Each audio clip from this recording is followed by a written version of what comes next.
Have you ever felt like throwing your phone out the window, turning off the internet, putting up a please don't speak to my soul sign, and disappearing into a forest? But like a forest with Wi Fi, because you still need to upload the episode. Welcome to this episode. People often say to me, "Why are you always complaining?" Or they've told me, "You see the bad in everything." And every time I have the same urge to respond because I have eyes and two neurons that communicate.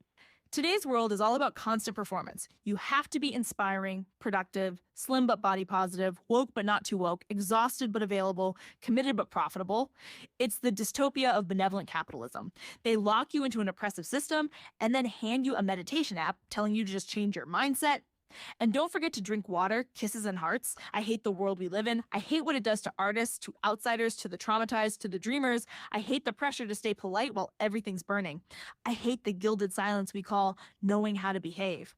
But the weirdest part, I still keep creating, writing, composing, speaking into this mic. Why? Why, when every cell in my body screams that this world doesn't deserve my energy, do I keep putting pieces of myself into the public space? That's what we're going to dissect today. No filter, no veneer, not to inspire you, but to remind you that sometimes creating is just another way of saying, screw all of you only prettier, welcome to cappuccino and croissant. Today we're talking about hate and hope, but not the sparkly kind, the gritty kind, the kind that forces you to keep standing anyway.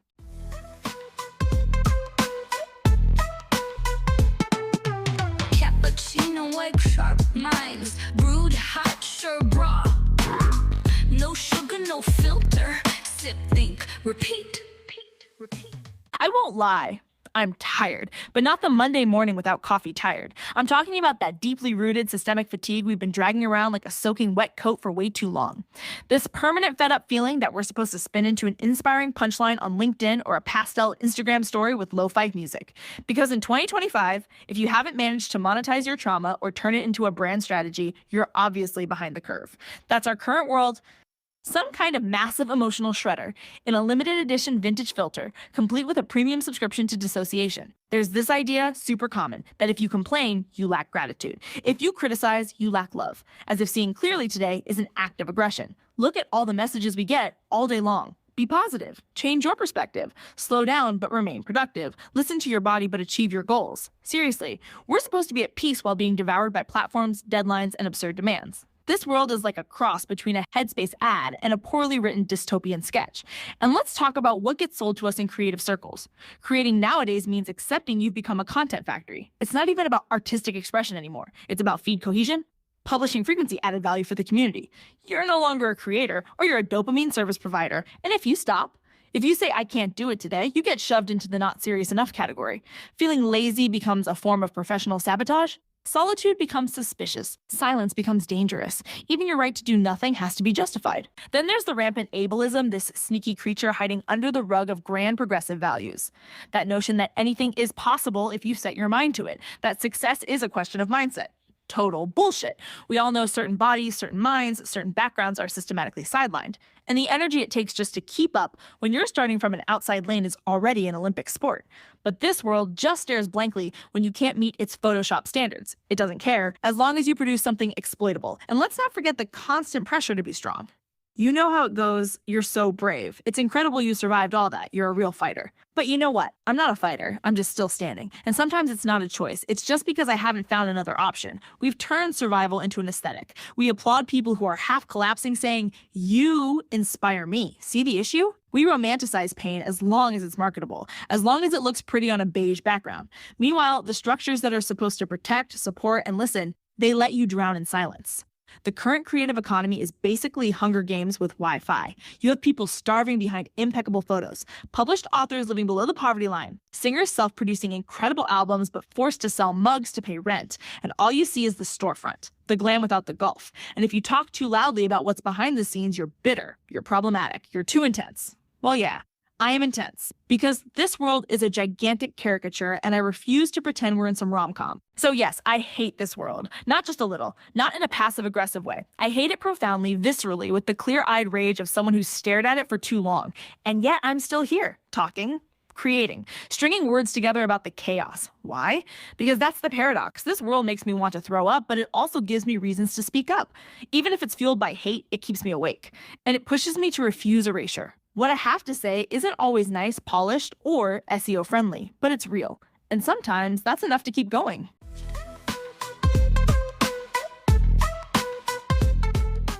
Creating, in this context, might seem absurd, or naive, or masochistic. Why produce anything in a world that turns everything into merchandise, co-ops every struggle, filters out pain to make it marketable? Why speak up when half the people want to shut you down and the other half want to chop you into trending pieces? And yet, I create.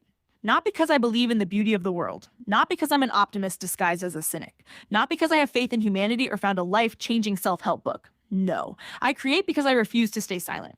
Because even when everything makes me want to run away, there's still this tension in my gut, my hands, my throat. A tension no yoga session or positive affirmation can dissolve. Creating is how I stop myself from imploding. At some point, I realized that hate isn't always a poison. It can be a compass, a raw form of intelligence. It flags what's wrong. It burns through the fake. It refuses compromise. And yes, sometimes it spills over. It isolates you. It drains you, but it also lights up what we've been taught to ignore. And when you take the time to face that hate, it shows you what you want to protect, what you refuse to see vanish. It gives you a language. It shapes your aesthetic. It forces you to define yourself outside of the scenery. So I use it, not to hurt, but to say what nobody wants to hear. I create from this calm anger, not the kind that rants endlessly, but the kind that knows exactly why it's there. And I believe there's something sacred about that.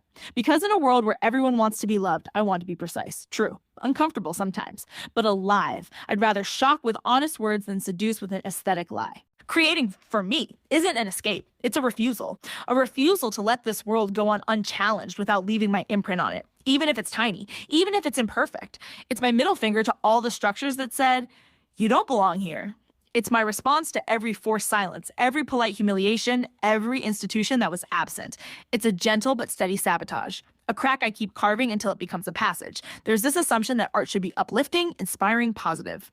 But the truth is, some masterpieces were born in the depths. Nina Simone sang with her nerves. Alan Moore wrote against the system. Bjork sculpts chaos. Frida painted her fractures. None of these artists waited for inner peace to create. They dove into their pain and molded it, gave it to the world as a weapon or an offering or both. And me, on my own scale, I do the same. I take my broken bits, my failures, my anger, my sleepless nights, I sort them, rewrite them, make them audible. Sometimes I even manage to make them beautiful. Not because I'm looking for applause, but because it's that or extinction. Because staying silent, for me, is dying slowly. And art, however rough it might be, keeps me in a state of living friction. I never set out to create in order to soothe others. I create so I don't explode. And it's in that tension that I find my voice. A voice that doesn't necessarily comfort. Sometimes it unsettles. But it stands no matter what. And you know what? I think that's the real power of creation. Not recognition, not buzz, not approval. It's choosing yourself again and again, even when everything around you says you should shut up. Even when the world ignores you or reduces you or slices you into digestible content, you carry on. Because hate taught you your vision is valuable. Because it tore away illusions, leaving only this raw, unmarketable fire. The fire that says you're still breathing, so speak.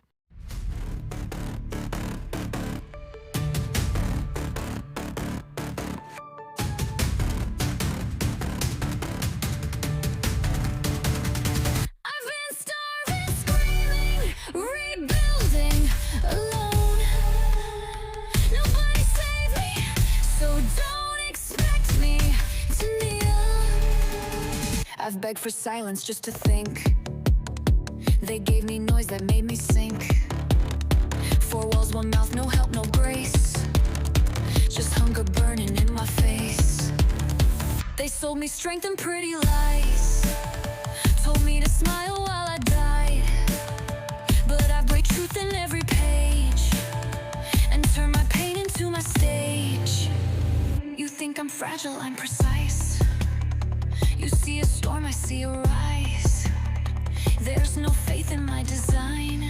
Just grit, just heat, just fight, just mine. I don't pray to gods, I don't trust fate. No magic tricks, no saving grace. It's me, my mind, my fire, my name. I'm harmony, and if I fall, I'll shake the game. No hope in heaven, no luck for me. Only the rage that set me free. I stand alone, I carry the flame. I burn the silence, I own the pain.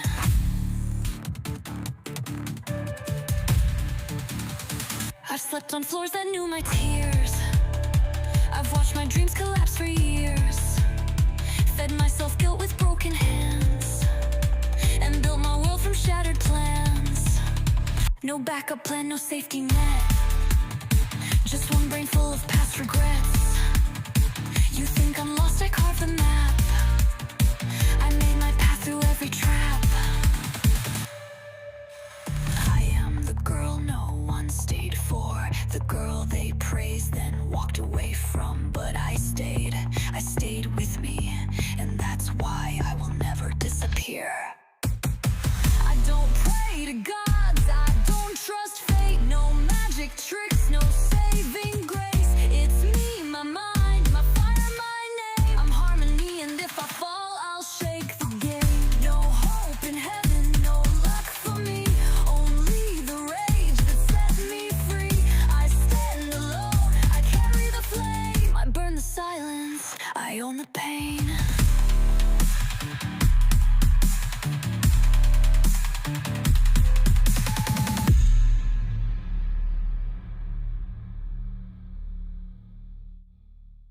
There's one thing we often forget when we talk about creation. Silence isn't always absence. Sometimes it's a trap, a silence that isn't chosen but imposed. The one you learn when people tell you you're too loud, that you take up too much space, that you say the wrong things at the wrong time with too many words, too much emotion, too much truth. And in this world, today's world, that silence has changed shape. It's sneakier. They don't forbid you from speaking. They bury you under noise. Under content, notifications, trends, conflicting demands, they make you think you're free to express yourself as long as it's the right format, right tone, right schedule, right vibe. Express yourself, but not too much. Create, but not like that. Be free, but stay monetizable. So no, I don't think creating is always an act of joy. For me, it's a refusal, a gentle middle finger, a way of saying, I hear you, but I don't care. Creating is refusing to swallow everything they serve us. It's refusing to get digested by a system that turns us into obedient pixels. It's choosing, despite everything, to set your voice down on paper, on a mic, on a stage, even if it trembles, even if it disturbs, even if it fits no mold. Because every time I release a text, an episode, a song, I fight against that little voice telling me, what's the point? And that voice didn't just appear by itself. It's the product of a world that makes anything that's not like it invisible, that stifles voices that are too fragile, that glosses over specific angers, that turns other people's pain into folklore so it's palatable to those who only know it in theory.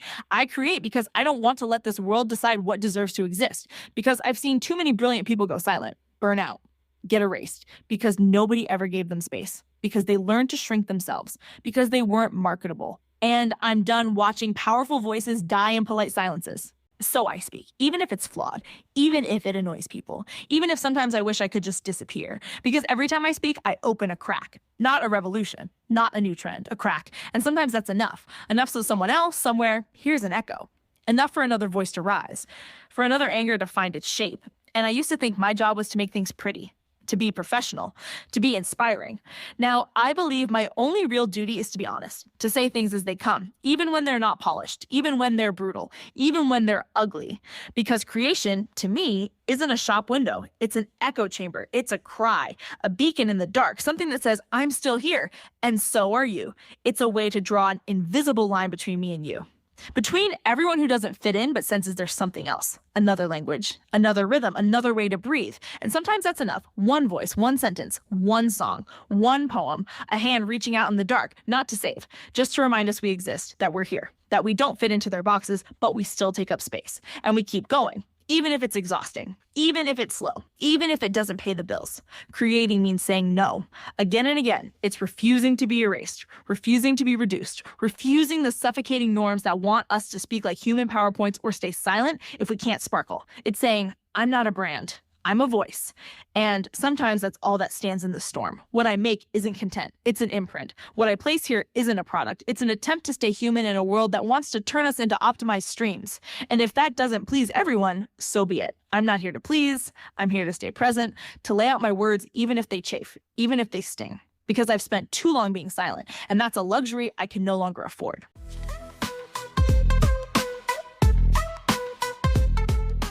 So here we are. I don't believe in today's world. Not one bit. I find it absurd, loud, violent, and sometimes downright grotesque. It makes me nauseous. It suffocates me. It wears me out. And yet I still create. Not because I want to change it. Not because I think I can fix it. But because I decided I won't let it erase me. Not without leaving a trace. Not without resisting. Creating, for me, isn't an act of faith. It's an act of gentle warfare, an intimate resistance, a way of telling myself, I'm still here. I'm holding on. I'm speaking. Even if my voice cracks, even if I'm shaking. I create because silence is what they want. Because a creator who says nothing doesn't disturb anyone, doesn't challenge anyone, and can one day be made to disappear. I create for the people who were never given a chance to put their words out there. I create for the kid I once was the one who wrote in secret, who believed she wasn't allowed, wasn't talented enough, didn't fit the mold. I create because I'm tired of seeing beauty reduced to an algorithm and anger smothered by toxic positivity filters. I create because I refuse. I refuse to settle for being tolerated. I refuse to be turned into a brand. I refuse to let others tell my story for me. And if I have to go down screaming uncomfortable truths, I'll do it with style. Yes, I hate the world as it is, but I face it head on, with words, with carefully structured screams, with carefully chosen silences, with scraps of myself I refuse to hide. And if you've made it this far, maybe you feel that same tension. The same refusal, the same fire. If so, you're not alone. You're not crazy. You're not too much. You might not be creating to be loved. You're creating to exist. And that's already enormous. If this episode spoke to you, stung you, shook you, then it was meant for you. You can subscribe to Cappuccino and Croissant on your favorite platform, or even share it with someone who, like you, creates from the crack in the wall. My books are available in both English and French, some gentle, others more biting. And if you want to hear how this voice sounds when it sings or screams, my music is on Spotify, SoundCloud, and YouTube. The latest project is called Glitch. No emotional auto-tune in there. If you'd like to support this podcast, my work, my sleepless nights, and my elegant rants, my Patreon is open. There's bonus content, behind-the-scenes stuff, secrets, and probably one or two way too honest confessions. Thanks for listening. Thanks for resisting. Thanks for creating. We'll talk again soon. And until then, remember, never let this world decide for you when it's time to go silent. All right, take care. Cappuccino, white crop, mine's brewed hot, served raw. No sugar, no filter. Sip, think, repeat, repeat, repeat.